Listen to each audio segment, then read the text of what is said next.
Hi everyone, Matt Paterini here with the Nontraditional Pharmacist, and today joined by Ron Stock. Ron is a pharmacist and owner of The Herbal Path.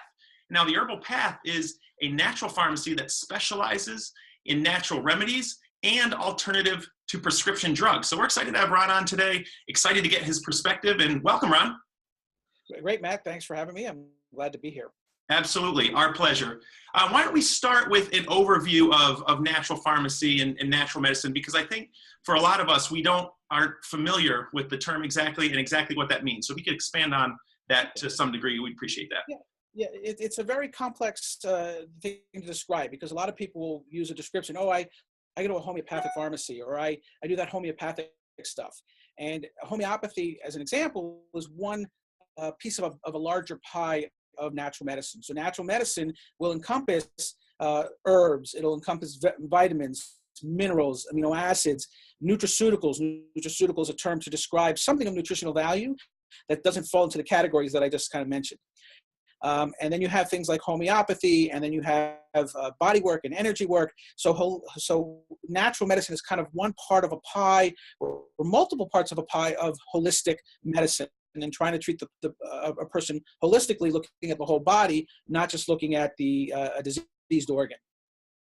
I see. Okay. So, and how does that role in that field fit into, on your website, you look at alternatives to prescription drugs. Could you expand on that a little bit? Yeah. Okay. So, for me, it probably has to go back and looking at a transition of how I got to where I was. So I graduated pharmacy school, and I had the opportunity. I was at Rutgers University, and we were in New Jersey, so there was a lot of pharmaceutical industry. So I had a lot of different varying experiences, working in hospital pharmacy, working in retail pharmacy, working in the industry.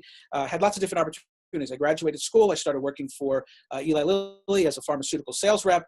I did that for a number of years, was very successful. It was about 3 years, but ended up taking a different path. My wife married my wife, and we ended up moving, and long story over there. But I started working for an HMO, and in the HMO was at the time of the passage of the Over 90, which required pharmacists to do counseling. And it was kind of right now, what do we think about counseling? Counseling is you sign a little thing at the counter, and that's your counseling.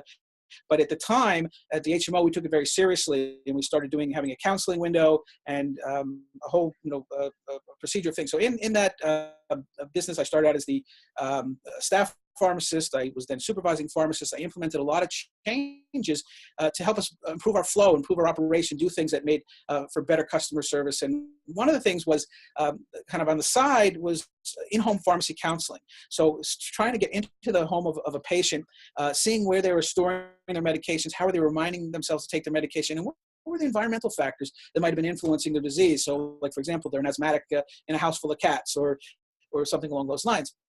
And so it was just a progression, but eventually then I mentioned DSHEA before, but there was the passage of DSHEA, which was the Dietary Supplement Health Education Act of 1994. It went into effect in 1995.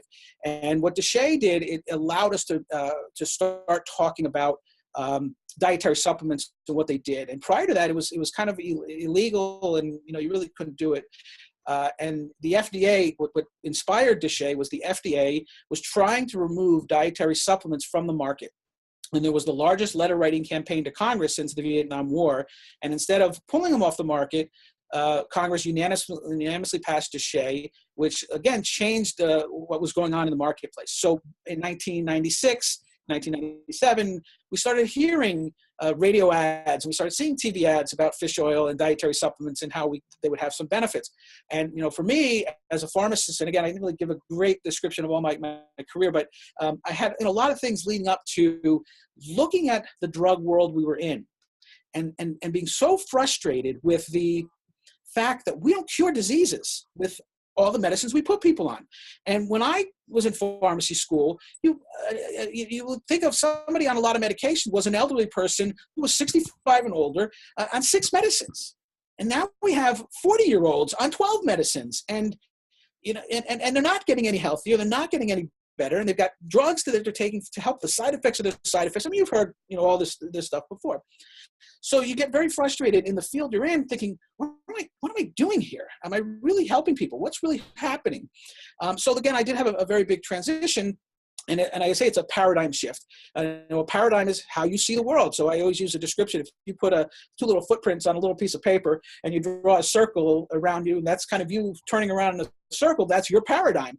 And a paradigm shift means if you put someone else next to you and they've got their footprints, so they got a circle, if the circles overlap, well, that's the experiences that we have that are similar. And the question is, well, how can I see that other paradigm? And a way to kind of think about it is, if as a child might have in the beginning of their life the exact paradigm of their parent, or the parents will overlap, because everything that the child sees and does is in around the parents, right? And then as the child moves out to daycare and into school, all of a sudden their paradigm changes because they're exposed to different things that their parent might not have been exposed to. Okay, so in natural medicine, a pharmacist has to have a paradigm shift. They have to say, this is what I was taught in pharmacy school, but this is what's really going on out there, okay? And so from a natural medicine perspective, we're constantly bombarded with the idea that, oh, it's not studied, it's not proven, it's produced in a safe facility, there's, on and on and on and on of why we shouldn't be doing dietary supplements. And let's go look at the drug world for a second. And I don't think we actually know the number, but it's probably about 50% of the drugs out there are prescribed for off-label uses. Meaning they don't have the studies and the science, okay? But that's what's being prescribed. And herbally, not everything in the herbal world has the same level of science, but a lot of it does. The other thing that affects us in the United States is that the FDA doesn't accept foreign science. So if something's studied, thousands and thousands of studies in India, we're not allowed to use those studies over here. Okay, so anyway, so everything in the natural sector, for the most part, ends up being put into not even an over-the-counter, but a dietary supplement, which is over-the-counter, but a dietary supplement area. And there's a lot more to natural medicine, and we could be saving billions and billions of dollars in healthcare if we looked at natural medicine first and then went to drugs when the medicine failed us. I see. Wow. Yeah, that's kind of eye-opening, and a lot of the times stuff that you don't hear about. Talking to other people, and like you said, you kind of have this narrow focus going through pharmacy school, and I think a lot of times that same focus transitioning into the field in normal practice. So it's interesting to hear from a natural medicine perspective how that can change when you kind of go down that path. And so on that point, what is the herbal path specifically? What's the herbal path's perspective within natural medicine? So I'm not sure I understand when you say perspective, but I guess for me, I went into this thinking of integrative medicine, okay, of how we can integrate the East and the West, and we can, get the best outcome for the patient. It's very difficult to do that when the traditional or the existing establishment portion, of medicine doesn't want to do with the natural. And even now we're seeing not a kickback, a setback, where with Obamacare and the Health Accountability Act, the ACA, but where medicine has changed, and let me give you a little example. When I first opened up, most physicians did not really know much about dietary supplements, did not know anything about things. And then we developed a reputation, and they would start sending their patients in to see us. And then, a couple of years later, we'd have a patient come in from the doctor with a prescription. Now, we didn't fill prescriptions, but there was a prescription. It was something in writing, usually had the wrong dose on it. Or the wrong directions or something like that. So we were able to, all right, this is what he wants you to take, and here's how you really should be taking it. And then the next transition was where they would send them in with a prescription that was with the right dose. And so they were learning, and there was a learning curve going on for the practices. But jump ahead a number of years, and what's happening now is most primary care physicians, I don't know about in your area, but in our area, primary cares are all owned by the hospitals. And the things are written into how the hospital gets reimbursement is dependent on certain levels of drug utilization. So it's not based on what your patient population needs, you have a census, and the census has to have a certain percentage of people on statins, or you don't get a bonus, or the hospital system doesn't get remuneration. So we're no longer practicing medicine on what's right for the patient. We're practicing on medicine that fits into the economics of the system that's being developed around us. So going back to the patient used to come in with a prescription, all of a sudden they go to the doctor, and the doctor says, well, we need to put you on something for cholesterol. And I said, well, I'd like to do it naturally. And it used to be the doctor would say, go ahead, we'll give it a try. Now the doctor's like, no, you have to take this drug. And the patient, and this is literally, this is how I see this happening, where the patient is fighting with their doctor because they don't want to take the statin, and they want to try to do it naturally first. And the doctor's like, no. And why not? Because again, there are things behind the scenes that you and I don't really see what's happening. Right. What roles do pharmacists play specifically at the Herbal Path? Okay. So, when somebody comes into the store, they're coming in for, I usually say a couple different reasons. One, they were prescribed a drug and they don't want to take the drug, and they're looking for a natural alternative. They're on a medication that they can't come off of, but they want to take something for some other condition. They want to know if it's safe to take it. Or they're on a medication that they're having side effects, or they're done with it, or they can't afford it, or whatever it is, and they're looking at what is the alternative. And then the last group would be someone who's not on really any medications, but they're saying, what can I do to maintain health? What can I do to take care of myself, give my body things I'm not getting from my diet, that I can then hopefully have a healthier lifestyle. And I think it comes back to, we think about, as I said earlier, where, maybe a long time ago, you had only people who were on multiple medications were in that certain group, and they were elderly, right? And now that's no longer the case, but people have seen a whole generation of people dying on 12 or 14 or 16 medications. And they're saying, I don't want to do this. I don't want to die that way. And they're looking for an alternative. Are pharmacists filling prescriptions at the Herbal Path, or how does that No. work? We are all natural, so no, we have no prescriptions, and that was also by design. I mean, there are pharmacies nationally; they tend to be well-backed, bigger chains. I think like Elephant Pharmacy. I think out on the West Coast, there might be a couple other places where they're a big Walgreens, CVS size store with a health food section and pharmacists doing some natural things. But we made a conscious decision that we were going to be a patient advocate. And if somebody comes in with a prescription that we don't agree with, now, I mean, again, if somebody writes the wrong prescription, it's our obligation as a pharmacist to correct that. But if we disagree that, or not disagree, that we think, hey, well, instead of doing the statin, we can do this naturally, or if you want to try to control your sugars with other herbal things that are natural things, there's a conflict of interest, because the expectation of a pharmacist is that the pharmacist fulfills the prescription, unless it's blatantly wrong, fulfills the prescription for that patient, right? You're not interfering with the patient-doctor relationship. In our situation, they can go across the parking lot and they get to fill a prescription. So we're not going to fill the prescription. We're going to be there to offer assistance if somebody was looking for integration, or if they're looking for something instead of an alternative to. It's an excellent model. I love the idea behind it. And what if pharmacists or pharmacy students are interested in pursuing a career in natural medicine, and what kinds of opportunities are out there? What advice would you give them? Well, I think the first thing is you've got to be an entrepreneur, because there aren't going to be a lot of jobs out there. I think as a precursor to it, you have to work in the drugstore. You have to spend a number of years working in pharmacy to understand how the system is broken, to then understand how alternative medicine plays a role.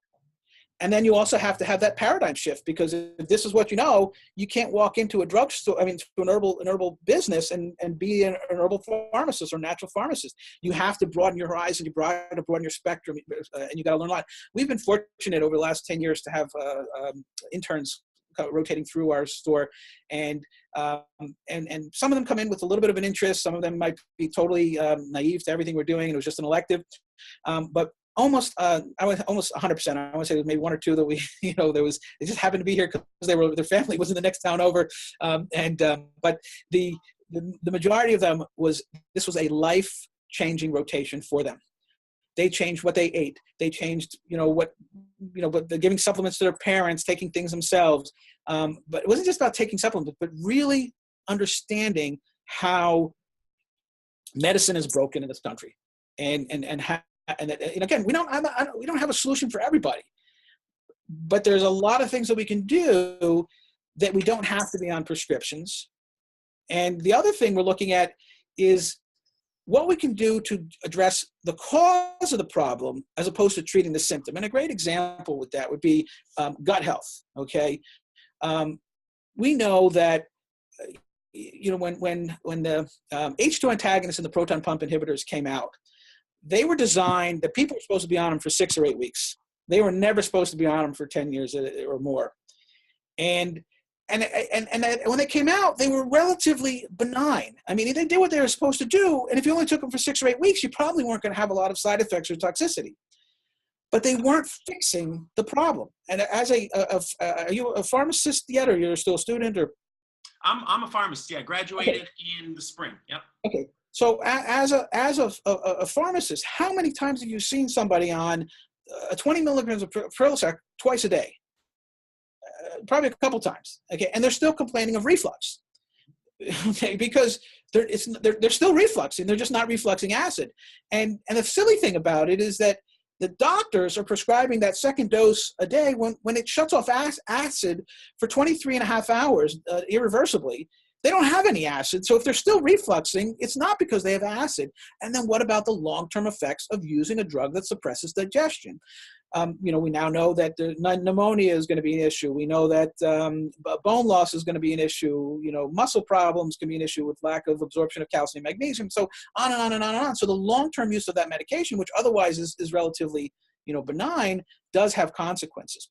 A funny little anecdote story is I had a patient on Acifex, and he was on it for about 10 years. And he was on a bunch of herbal medicine. And he comes in and he says, Ron, I'm having this side effect, and I want you to look at my herbs to see which one of these herbs could be causing it. And his side effect was his lower eyelid was just twitching. Okay. And so I look at the herbs that he's taking, and I didn't know, again, at this point about the medication. And I look at the herbs, and I'm like, his name was Mark. I said, Mark, I mean, there's always an idiosyncratic reaction, but none of these herbs should cause what you're experiencing. And I said, well, are you taking any medications? And that's what he tells me he's taking, Acifex. So we go into the PDR and we look up the side effects for Acifex. And right away, I mean, the first 3 side effects were cardiac arrest, sudden death, coma. And I'm like, realizing that, well, what's happening here is he's having a calcium magnesium imbalance, and he's having a muscle twitching because of that. And the medication is depleting him of these minerals that are important for proper muscle function. And so my answer to him was, Mark, are you going to wait till you have one of these side effects over here before you stop taking the medication? I mean, literally, but in this case, it was very difficult. He had a hard time not taking the medication because reflux was a very big problem for him. So, but it was interesting how he wanted to quickly blame the herbs when it was clearly, the drug. And that's why I say, so the drugs we use for indigestion suppress indigestion. They don't fix indigestion. And now we have to stay on that medication, and then that causes all kinds of other problems. So it's kind of a snowballing effect. Yeah, and it's different perspectives too, because you have to look in the narrow view. You keep going back to the narrow view, but if you only look at it through that lens, you might not be able to see some of these things that you'd otherwise miss. So what about resources to learn more? Where would you suggest people go to learn more?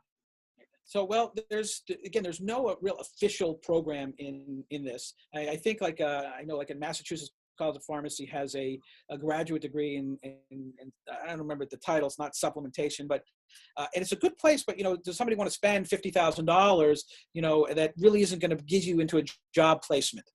So there are, but if you have the money to burn, there might be a program like that. There are. Well, there's courses, obviously, weekend courses, seminars given all over the country. There's manufacturers that do training. There's a lot of, I said there was kind of everything was over the counter. But you have, in the dietary supplement world, you have professional lines that kind of focus on doctors and chiropractors and medical practitioners. And then you have the health food lines that kind of just go out to, the stores. And both of them will provide education, but sometimes those professional lines will have more in-depth seminars. In New Hampshire, we have an annual conference for the Naturopathic Association. It's usually the first weekend in November. There's an opportunity where people can go and they can go to a 2-day program. And then there are, whether they're apprenticeship things where you're doing like, or 1 weekend a month for 10 months. There are herbalists that do training programs. You get a certificate in herbalism. So I think there's a lot to read out there. There's a lot of stuff out on the internet, but it's starting to open our mind and looking, all right, let me take this course in X and let me take a course in Y. And then from there, finding out more and more and more and finding out what's your passion. What is it that you want to learn? Like I said, when I have my students here for 6 weeks, we don't, we can only scratch the surface, of natural medicine, but we open up their minds to this whole world, and that there's a lot of opportunity out there. The hard part is the economics. Pharmacy pays pretty well. Okay, and it's hard to, and I'm not saying that you can't do well in natural medicine, but I'm just saying pharmacy pays real well. And we've been trained for a couple generations now as a society to be employed by a big corporation. We're not trained to go out and do it yourself. And, opening a business is not easy, and there's a lot of struggle. And I saw this originally on Facebook. I saw this little 2 graph posts. And so I got my little graph over here, and they said, this is what people think success is. And there's this upward arrow that goes up like this. And what an entrepreneur knows that success is, it's like this, it's not a straight line. So to get from A to B, there's a lot of trials and tribulation. Obviously, we can mitigate that by trying to learn as much as we can in advance. And but you're never going to learn it all. So you have to start somewhere. And I think there is really some good opportunities for pharmacists who want to do this. As I said, I really think they need to. I don't think you can do it right out of pharmacy school. I think you need to understand why people need to be thinking about natural medicine, and the only way you're going to do that is to get into the drug world and see the overuse of antibiotics and the people who just get sicker and sicker and sicker after each prescription, and they're not getting any better, and nobody's really figuring out that they're on a series of antibiotics, but they've got a fungal infection. It's just so it's like, why aren't people getting it? Well, and part of it is the doctors don't have time to spend with their patients. They've got 7 minutes to figure out what's going on, and they go by their paradigm. They're what they have seen a lot of, and boom, they treat that person that way. And these people who go to doctor to doctor to doctor, whether it be fibromyalgia or there's a bunch of different things that the doctors just can't. They don't know what to do. They don't know how to treat Lyme disease is another example. They can't get.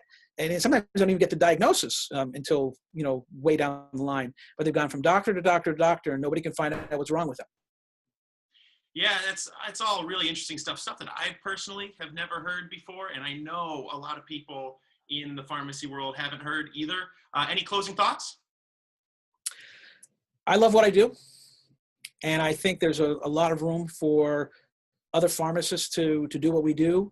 It is something that you are bucking the establishment. The establishment doesn't like it, but no, you can do it, and you can help a lot of people. And it doesn't mean that you won't use drugs. We have to be more selective on the drugs and understand that the drugs are not a panacea.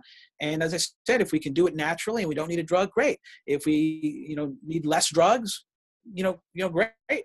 So I would encourage, any pharmacist who likes this concept, that they should really investigate and really think about, hey, this looks like something I want to do. And I would encourage them to do so, because it's great. Right now I have myself and 2 other pharmacists, working for me. And, there's, but if there's hundreds of pharmacists, there aren't hundreds of jobs. So you kind of have to create your own niche. Yeah, great. Thanks a lot, Ron. We appreciate your time. Really fascinating stuff. We're excited to post this and see the reaction from our viewers. And we encourage everyone that has an interest in natural medicine or to learn more about the herbal path to comment on this post or send us a message in the Connect session on www.thenontraditionalpharmacist.com. Again, Ron, appreciate your time. Thanks a lot, everyone, and we'll talk to you next time.